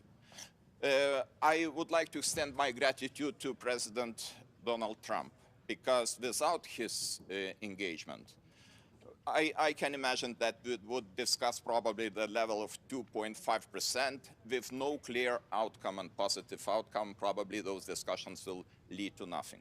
So sometimes the external pressure of our biggest ally is very useful in order to get the point, to understand the, how to say, heat of the moment and to do our job. Why we need 5% in my country? We need in order to modernize our army, to create a national division, and to be ready to grant the best conditions for our allies, for our best friends and allies, Germany, United States. The 1,000 soldiers are stationed in Lithuania, United States soldiers. We have very ambitious plan to have full-scale German brigade until 2027. So for that, we need financial resources, and we are ready to do that. Sorry, it's not... Mr. Orban just said that actually the biggest threat to Europe is lack of competition, lack of competitiveness. When he was asked if Mr. Putin is the biggest threat, I presume you believe Mr. Putin... I could agree with Victor in this regard, that competition is important. But you know, we should understand very well, without the security, without our readiness to defend every inch of allied territories, all other remaining issues are just not relevant. Because if we lose our territorial integrity and independence, why we need this competitiveness? For what? Do you believe Donald Trump would come to your aid if you were attacked? Do you believe Donald Trump would come to your aid if you were attacked? I believe here in Article 5, and I think that Article 5 is very simple. One for all for one. And Lots of different interpretations. I am looking forward to hear and to listen what will be the description of Article 5. But in my understanding, Article 5 is pretty clear. But Trump keeps changing his mind. I don't think so, and I really appreciate the President Trump. If he would not interested in the future of the NATO, why he would push these 5% on the table? I think this is very important to understand. If some person is interested to get the organization stronger, then proposals are coming, and proposals are coming from our biggest ally, and we have to respect those proposals. But Mr. President, what do you think? What is your assessment? Why Russia poses so big threat to us now? What are Mr. Putin's goals at the moment? Let's go to the year 2007-2008. Mr. Putin said that the largest tragedy of 20th century was the collapse of Soviet Union.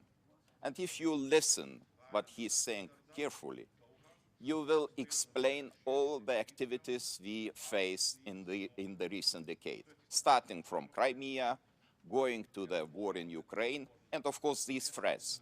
These threats are around us. And of course we should talk not only about Ukraine, Middle East, incidents in the Baltic Sea, almost everyday incidents, attacks against the critical infrastructure. This is our reality. This is our business as usual.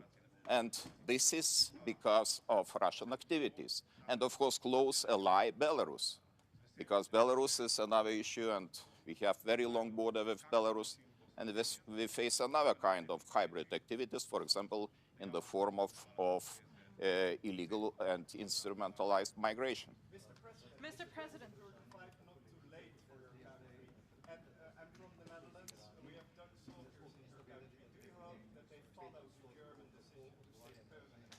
We appreciate very much your contribution, because this is an integral part of EFP troops in Lithuania, and we all are working as a one strong power.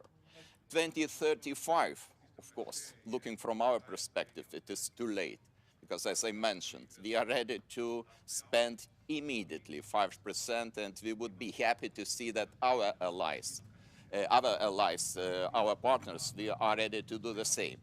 But you know, NATO, like the European Council, is the organization of the consensus.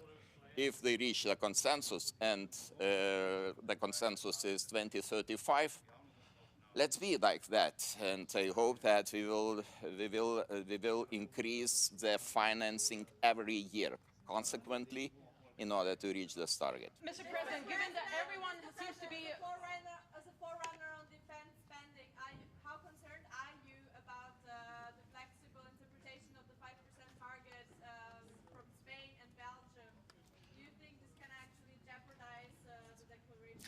I read the sentence. Allies are obliged to spend 5%, 3.5% on the core defense spending, 1.5% on additional infrastructure spending, and to do that until 2035. And I cannot see any interpretations in the text. We all are obliged, and this is our common duty, to do the best.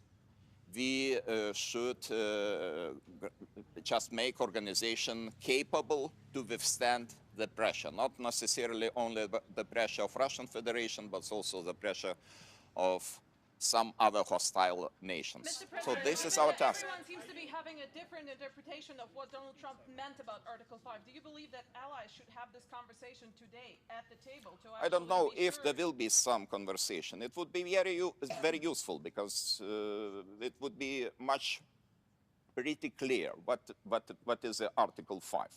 And maybe we need this very frank discussion about Article 5, because if we describe and we understand Article 5, we understand, our understanding is the same, of course it would mean that organization will be safer without no interpretations. Maybe this discussion has to come. So you agree that now everyone has like slightly different Maybe interpretations? I will have some more answers to your question probably after our today's meeting. Thank you. Thank you. Yes, I hope that the bilateral meeting of President Zelensky and United States President Donald Trump will take place. And I hope this is most important to know, that there is close contact between United States and Ukraine. And it's very important to keep this constant contact, to explain the arguments, to explain the situation, because the situation is changing every day. We understand. We are not far away from Ukraine. We understand the situation is changing. Not necessarily to the positive side, because Russia is trying to push the territories to go deeper into the territory of Ukraine, and probably this is a calculation of Vladimir Putin, just to imitate the negotiations, and meanwhile to attack, to occupy even larger territories of Ukraine, and maybe then sit at the table and to start peace negotiations. But I think this is not a very fair approach, and we have to resist it. Thank you.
President.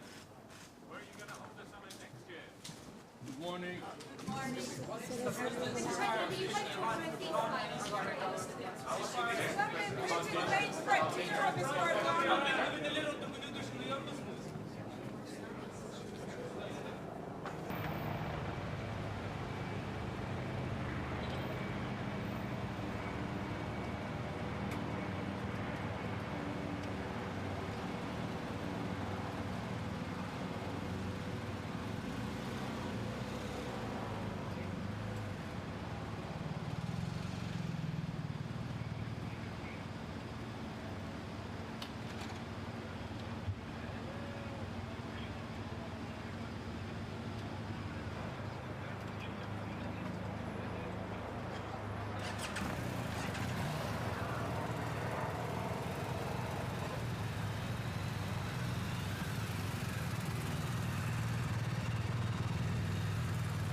To the threshold.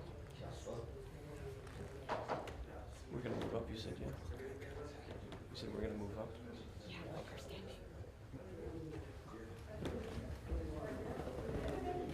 Good morning, sir. We'll start right here, and in 3, 2, 1. Somebody that's actually asking. Can you believe it? Thank you. That's amazing. So ask also. That's the picture we want. Yeah. One. Well, I hope you slept well. It was great. Yeah? Thank you all very much. Thank you very much. Wonderful. So actually, to tell you, that's you.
His Excellency, Mr. Mark Rutte, Secretary General of the North Atlantic Treaty Organization, and His Excellency, Mr. Dick Schoof, Prime Minister of the Kingdom of the Netherlands.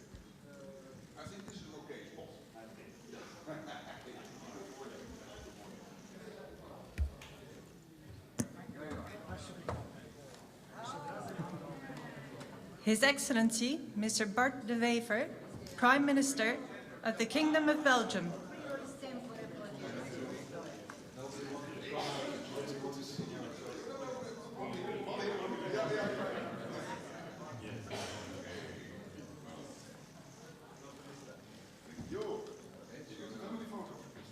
His Excellency, Mr. Rosen Yeliaskov, Prime Minister of the Republic of Bulgaria.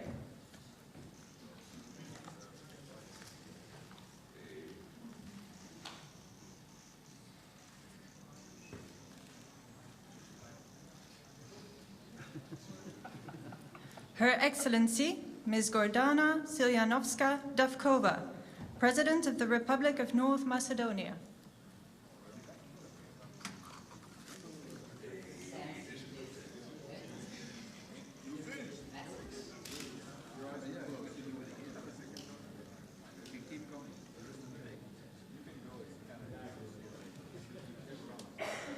Her Excellency, Ms. Kristrún Frostadóttir, Prime Minister of the Republic of Iceland.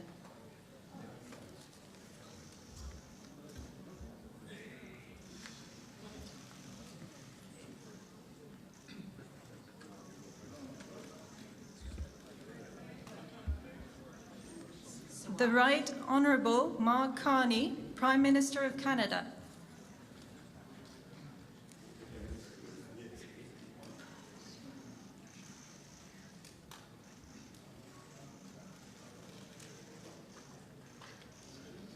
His Excellency, Mr. Kristen Michal, Prime Minister of the Republic of Estonia.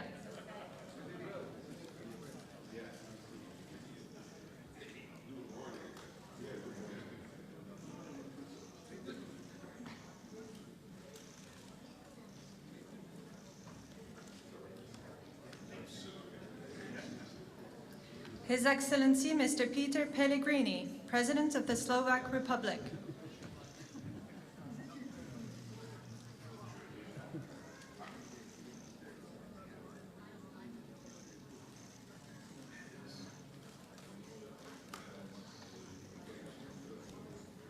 His Excellency, Mr. Pedro Sanchez, President of the Government of the Kingdom of Spain.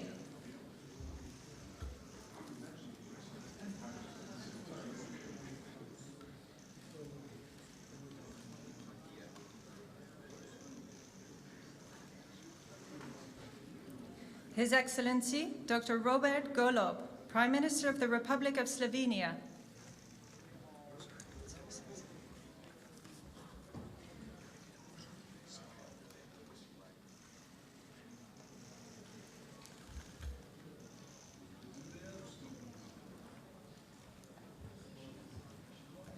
His Excellency, Mr. Jonas Gahr Støre, Prime Minister of the Kingdom of Norway.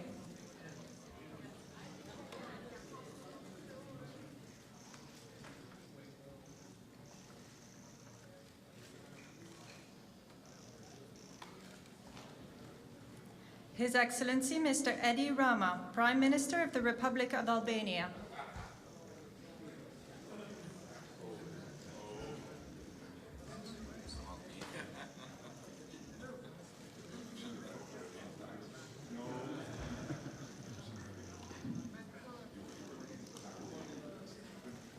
His Excellency, Mr. Gitanas Nausėda, President of the Republic of Lithuania.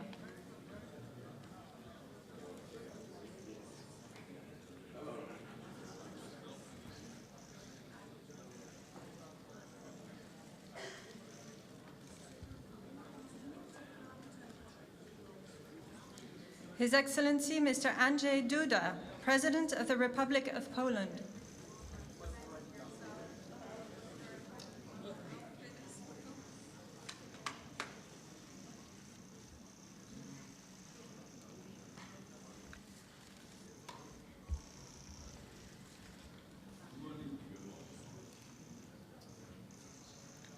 His Excellency Mr. Recep Tayyip Erdogan, President of the Republic of Turkey.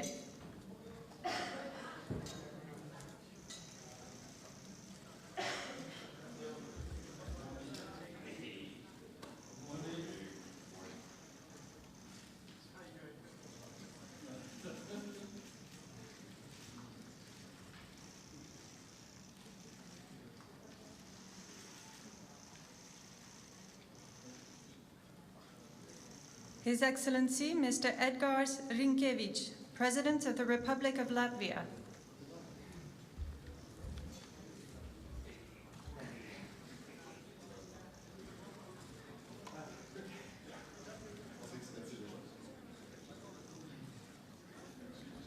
Son Excellence Monsieur Luc Frieden, Premier ministre du Grand-Duché de Luxembourg.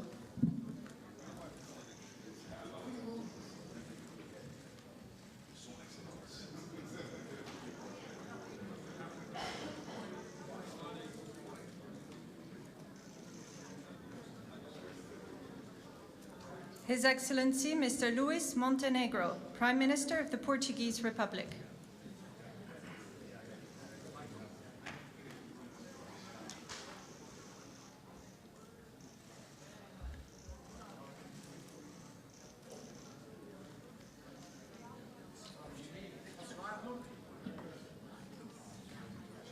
His Excellency Mr. Ulf Kristersson, Prime Minister of the Kingdom of Sweden.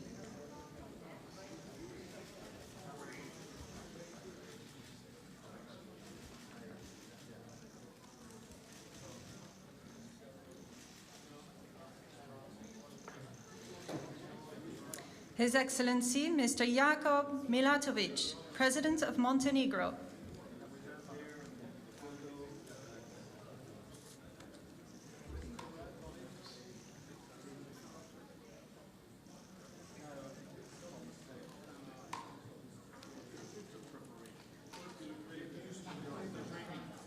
His Excellency Mr. Peter Pavel, President of the Czech Republic.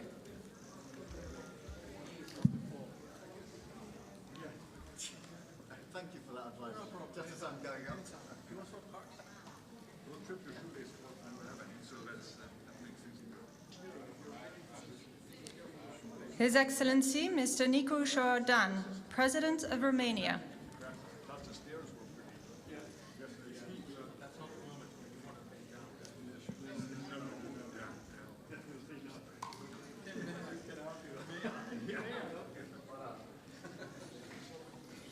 The Right Honourable Keir Starmer, Prime Minister of the United Kingdom of Great Britain and Northern Ireland.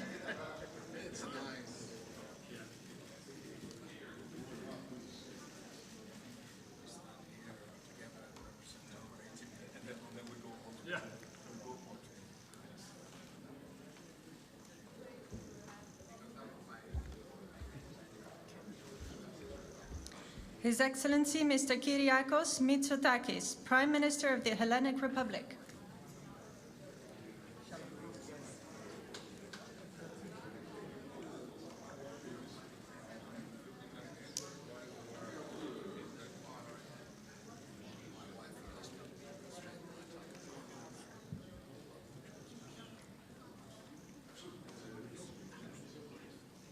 His Excellency Mr. Alexander Stubb, President of the Republic of Finland.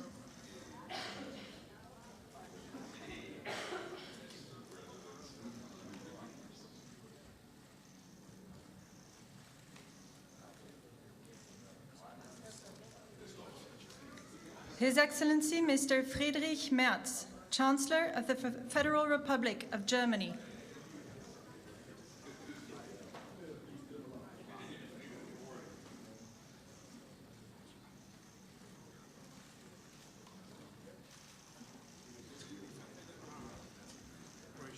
Her Excellency, Ms. Mette Frederiksen, Prime Minister of the Kingdom of Denmark.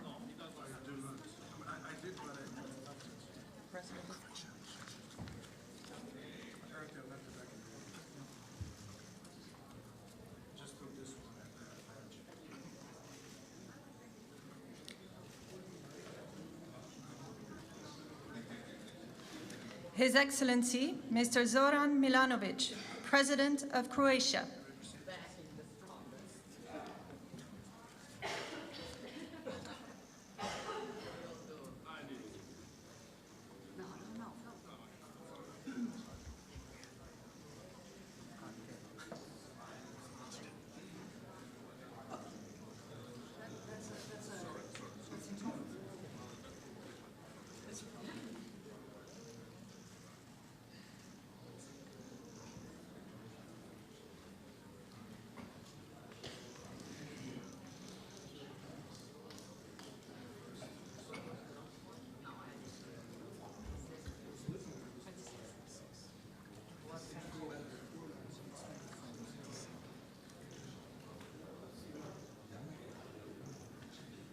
His Excellency, Mr. Viktor Orbán, Prime Minister of Hungary.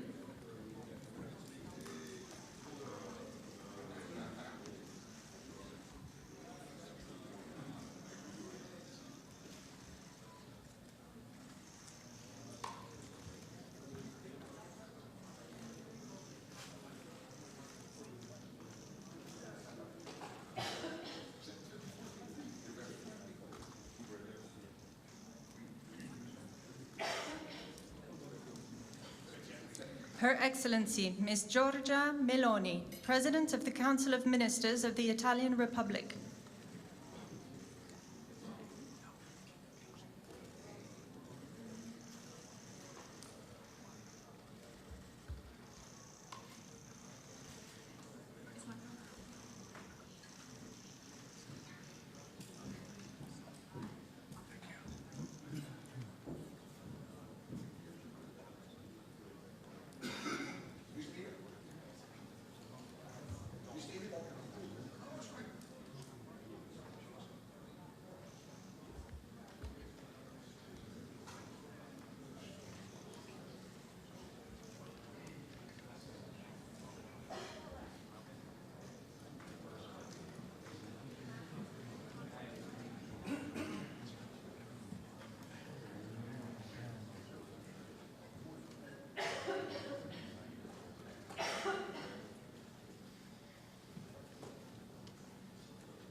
Son Excellence, Monsieur Emmanuel Macron, Président de la République française.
the Honorable Donald Trump, President of the United States of America.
The Netherlands, a small country shaped by water and by the people who refuse to give in to it.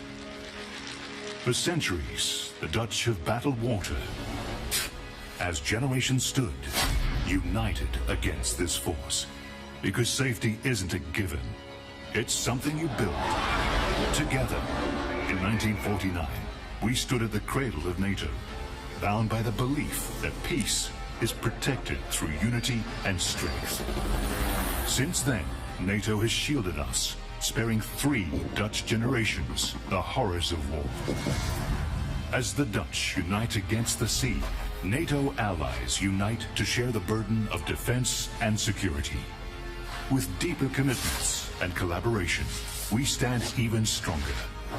Backed by partners around the world, 32 nations stand as one. We stand firm against our foes, on land, at sea, in the skies, in space, and cyberspace. Peace is our purpose, deterrence our shield, readiness our promise. NATO is not just about nations, it's about people, leaders, soldiers, citizens, each playing their part to protect the life we've built for ourselves and future generations. NATO, security through strength.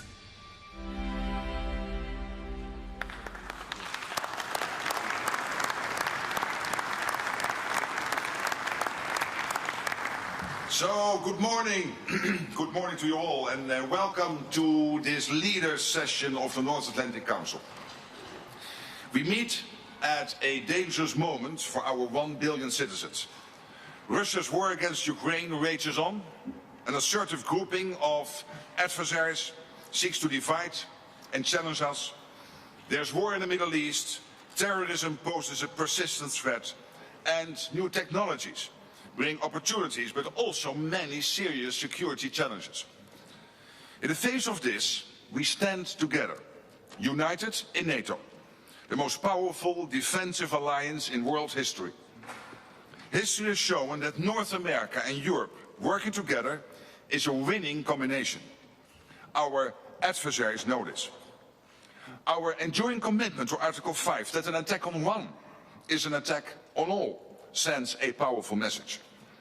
In this meeting, we will take historic, transformational decisions to make our people safer through a stronger, fairer and more lethal NATO.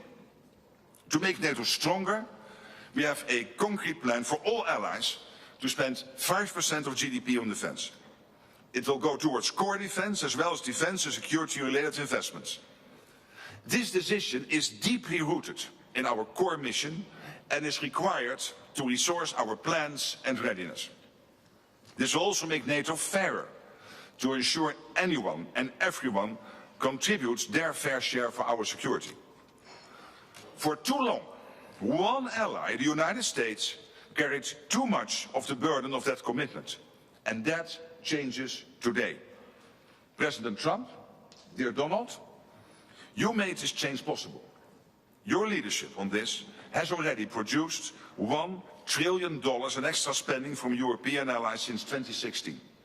And the decisions today will produce trillions more for our common defense to make us stronger and fairer by equalizing spending between America and America's allies. Allies will also agree to further increase defense production so that our armed forces have everything they need. That means a huge expansion of our defense industrial base on both sides of the Atlantic. That's good for our security, it's good for our economies and good for our jobs. Our decisions include continuing our support to Ukraine, while also pushing for a just and lasting peace. We all want the bloodshed to stop. We call on Russia to end its aggression against Ukraine. Let me now turn to Prime Minister of the Netherlands, Dick Schoof, whose government and people are graciously hosting us here. Thank you to the media for joining us. We will continue our discussions in just a moment, but first, and with the media here, please, Dick Schoof, your introductory remarks. Thank you, Mark. Colleagues, friends, allies, on behalf of the Dutch government, welcome to The Hague. This is the NATO summit, the first NATO summit ever to be held in the Netherlands. And we are honored to have you here in this city. It has been speaking in the language of peace and justice ever since the first Hague Peace Conference was held in 1899. I'm convinced that after today, The Hague will also be known as the city of collective purpose, unity and resolve. After all, we're about to write history. We're about to make decisions leading to an unprecedented increase in our collective defense spending and a new financial balance in our alliance. Both are urgent, both are necessary, and both will help make our transatlantic bond even stronger. So we can do justice to our founding principles of democracy, liberty and the rule of law, as laid down in the Washington Treaty. The last NATO event held in The Hague was a foreign minister meeting in 1989, just as the Iron Curtain was beginning to break apart on the eve of the Cold War's end. And for a period, we hoped and believed that relations with Russia would continue to thaw. But the end of history turned out to be an illusion. An illusion that was shattered for good when Russia brutally invaded Ukraine. So today, there is a renewed awareness in our ranks that peace cannot be taken for granted, that it must be protected constantly and with conviction. And yes, peace comes at a cost. We must act on this swiftly and decisively. So let's stand united and embrace the The Hague Defence Investment Plan. Let's go to work and write that history today. Thank you.